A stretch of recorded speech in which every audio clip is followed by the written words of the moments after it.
नाज़रीन, सखर में खबर है जेका तई पहुंचन पिया। हफ़ीज़ लाशारी की रिपोर्ट मुताबिक बासर SHO ज़हूर लगारी के खिलाफ मेतलो बिरादरी जो सखर प्रेस क्लब अगियां एहतजाजी मुज़ाहिरो। इंसाफ की अपील। खबर मूजिब खैरपुर के थानो वडा महेसर की हद में वाक़े गोठ खुदाबख्श मीतलो के रहायशी मुतासिर मानून जो सखर प्रेस क्लब आडो एहतजाज मुज़ाहिरो कंदे आला अख्तियारन खां इंसाफ की अपील कई वही है। मुतासिरीन इनायत अली मीतलो मुस्मात जमाला मेतलो सखर प्रेस क्लब के साम्हूं आवाज़ बुलंद कंदे चयो है त 1.5 साल अॻु इनायत अली की शादी गोठ हाजी सफ़र मेतलो के रहायशी मुस्मात सईदा वल्द गुलाम रसूल मीतलो सां कराई वई हुई, जंहिंमां हुनखे 7 साल जो पुट भी है।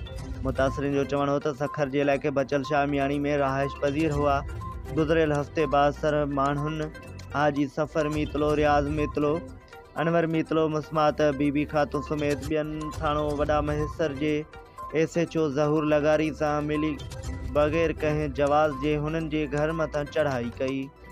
जे बाद जवाबदारनि मुतासरा सईदा खातून के भाउ इम्तियाज़ मेतलो के ज़बरदस्ती अगवा करे नामालूम हंध मुंतकिल करे छॾियो है। मुतासरीन के खिलाफ कूड़ा ज़ना जो केस दाख़िल कराया विया आहिनि।